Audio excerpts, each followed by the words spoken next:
pemikir pertama yang akan kita bahas dalam sejarah filsafat secara umum bernama Thales dari Miletus. Thales hidup di tahun 625 sebelum Masehi dan meninggal di tahun 545 sebelum Masehi. Thales terkenal dengan salah satu quote-nya yang berbunyi, cara hidup bajik adalah dengan tidak pernah melakukan apa yang kita salahkan pada orang lain. Thales boleh jadi adalah orang bijak pertama yang murni menggunakan akal rasionya untuk menjelaskan asal-usul alam semesta.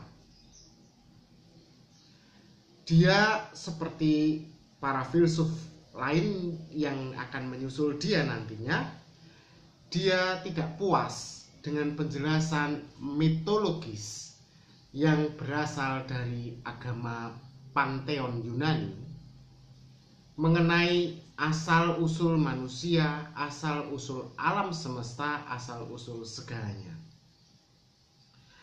Ketidakpuasan itu mendorong dia untuk menemukan penjelasan yang lebih rasional mengenai sifat yang mendasari segala objek dan fenomena alam. Tidak mengherankan banyak pemikir yang hidup di masa setelah Thales, seperti Aristoteles terutama, yang menobatkan Thales sebagai filsuf yang pertama. Tidak sedikit pula ilmuwan sains yang juga menobatkan dia sebagai bapak sains dan matematikawan pertama dalam sejarah intelektual barat. Nah, untuk itu mari kita pahami dulu sebenarnya siapa Thales dan apa aktivitas keseharian dia di luar filsafat tentunya. Bila kita membayangkan seorang filsuf adalah dia yang menghabiskan waktunya di dalam sebuah perpustakaan yang kaku dan dingin, maka tidak demikian dengan Thales. Thales itu seorang pengusaha sukses. Dia merupakan pengusaha pertanian zaitun. Itu semua dimulai saat Thales mengaplikasikan pengetahuan matematika dan astronomi dalam strategi bisnisnya. Thales memang menguasai matematika dan astronomi, lebih-lebih karena dia pernah pergi ke Mesir dalam catatan sejarah. Di sana dia banyak belajar mengenai matematika dan juga ilmu-ilmu perbintangan. Kemampuan dia secara astronomis itu membantu dia untuk memprediksi cuaca. Jadi karena dia tahu cuaca berdasarkan ilmu perbintangan, dia kemudian juga tahu waktu panen yang terbaik. Setelah dia tahu waktu panen yang terbaik, dia lalu membeli semua alat penggiling dan pemeras zaitun dengan harga yang murah.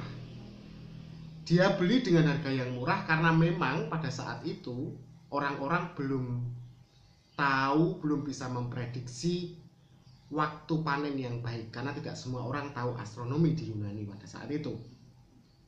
Nah, harga alat penggilingan tentunya menjadi murah sekali karena waktu panen belum tiba. Tetapi Thales yang sudah tahu kapan akan ada waktunya panen, dia lalu membeli alat-alat penggilingan itu dengan harga yang murah, dan kemudian ketika panen tiba, dia menyewakan semua alat-alat itu. Secara otomatis dia sudah memonopoli semua alat-alat penggilingan itu dengan harga yang tinggi.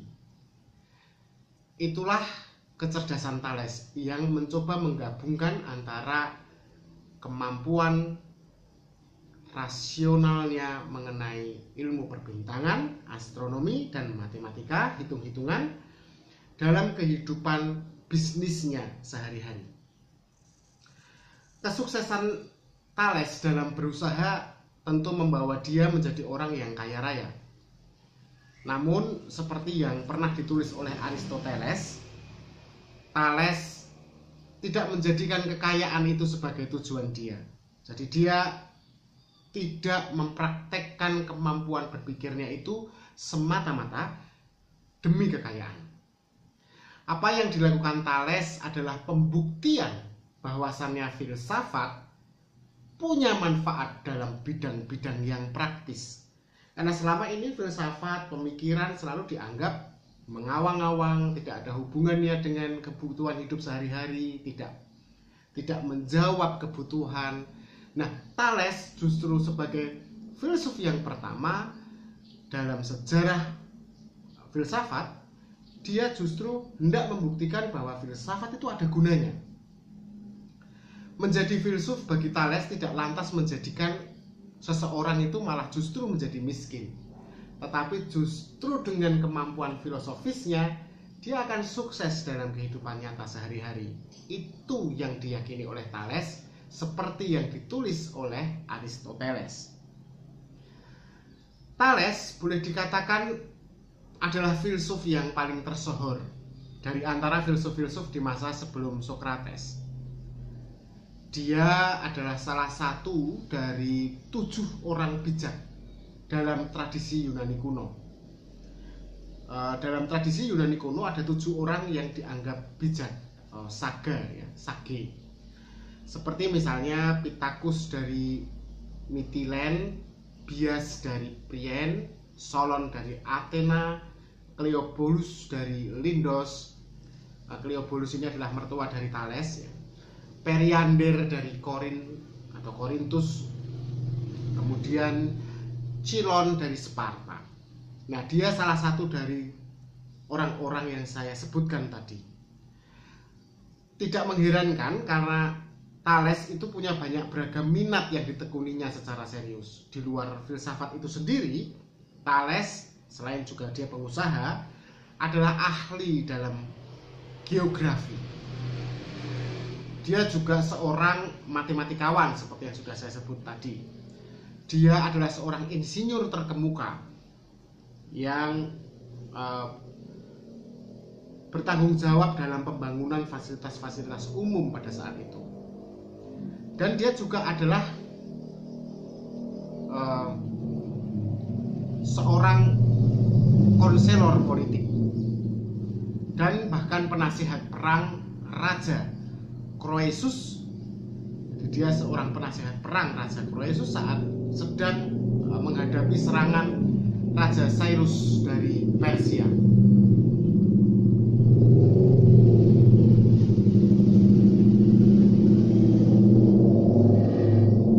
Hal lain yang sering dilekatkan pada sosok Thales adalah astronomi.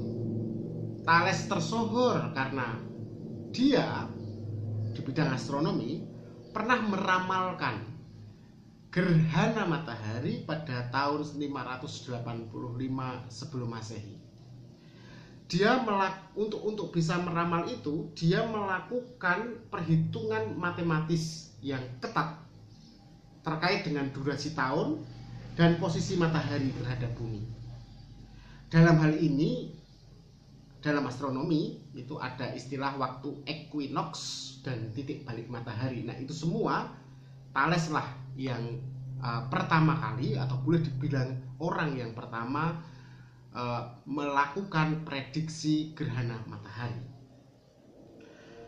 Perhitungan astronomi Thales tidak bisa dilepaskan dari kemampuannya dalam bidang geometri. Jadi selain kemampuan perbintangan, kan dia juga mengetahui tentang hitung-hitungannya.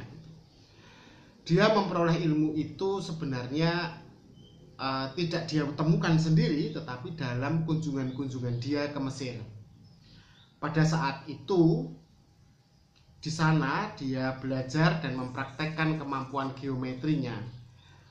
untuk mengukur di masa itu, mengukur tinggi piramida di Mesir.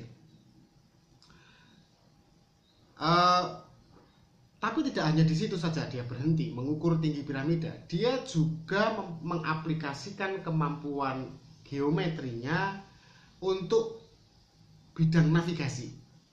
Nah, di sini dia bisa menemukan cara menghitung jarak kapal di laut dihitung dari pinggir pantai atau daratan. Itu Thales.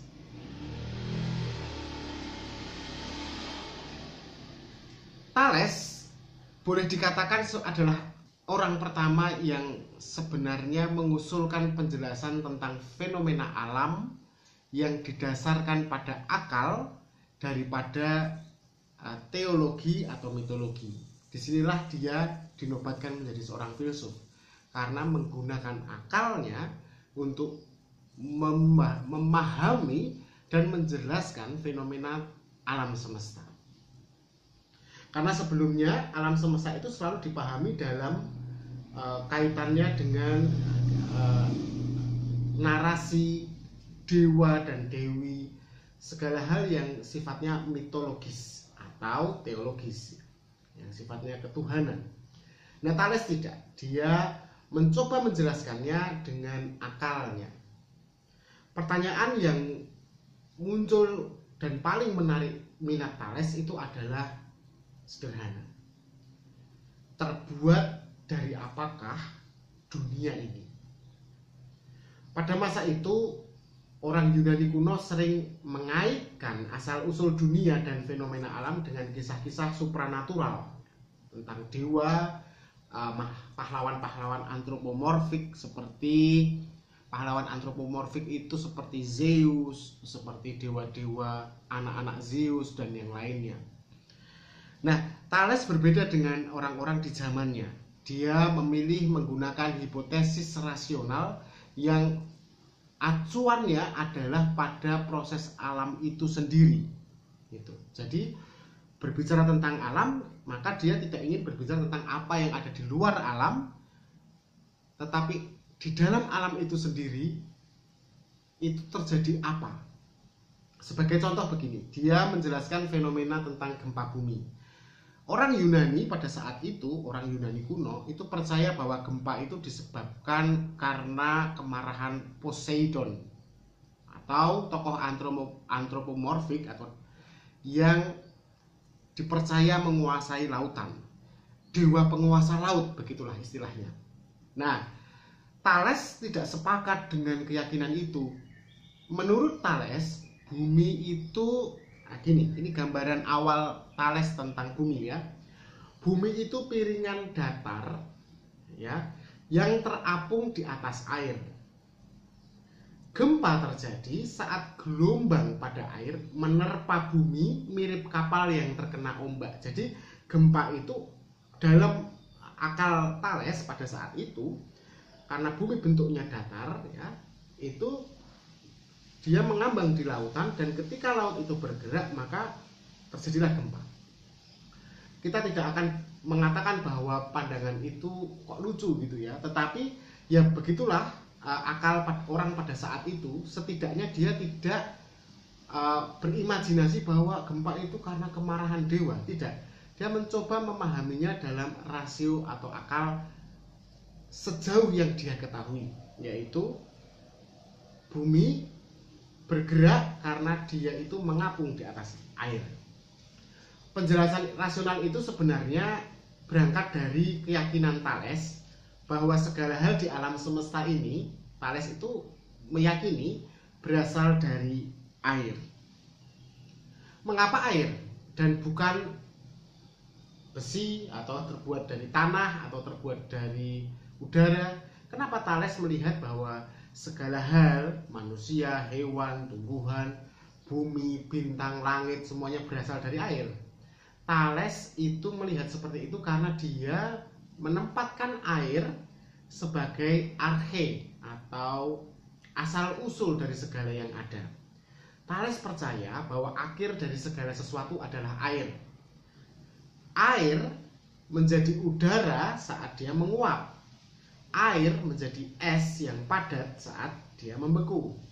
Manusia yang sebagian besar tubuhnya adalah air juga bermula dari cairan dalam proses reproduksi. Kita semua adalah cairan. Cairan ayah kita, sperma, dan ibu kita. Dan kemudian itu air. Kemudian muncullah kita. Dan kita juga sebagian besar tubuhnya adalah air. Dan ketika kita mati, maka kita juga akan menjadi air. Karena ketika dikuburkan, air keluar semua. Hampir seluruh tubuh kita air.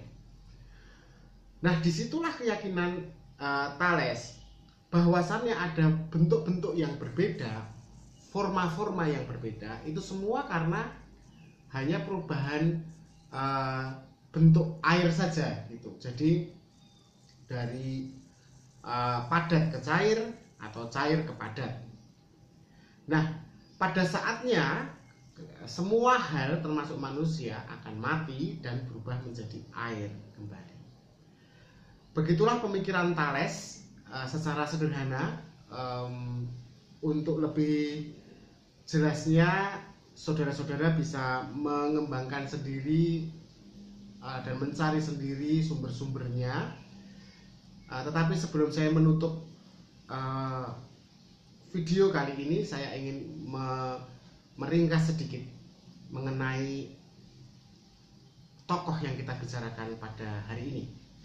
Dia bernama Thales dari Miletus. Dia lahir tahun 625 sebelum Masehi dan meninggal pada tahun 545 sebelum Masehi.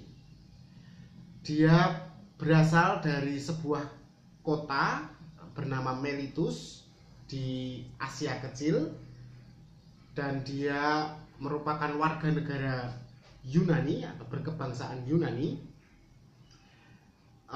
Fakta kuncinya, dia adalah pemikir pertama yang diketahui mengemukakan penjelasan logis untuk semua jenis fenomena alam secara materialistis daripada teologis atau mitologis. Thales itu juga berpendapat, yang kedua tadi, fakta kuncinya adalah Thales berpendapat bahwa air adalah elemen pokok, utama, dan kunci dari mana segala sesuatu berasal. Apa saja karya-karya yang telah dibuat Thales sebenarnya tidak ada teksnya. Thales tidak pernah menerbitkan teks karya-karya pemikirannya. Tidak ada teks yang ditemukan mengacu langsung pada Thales sebagai pembuatnya. Kalaupun ada, pemikirannya itu banyak diceritakan kembali oleh pemikir-pemikir setelahnya, utamanya Aristoteles, filsuf yang juga nanti akan kita bicarakan. Sekian paparan saya tentang filsuf pertama, Thales of Miletos atau Thales dari Miletus. Sampai jumpa di video selanjutnya.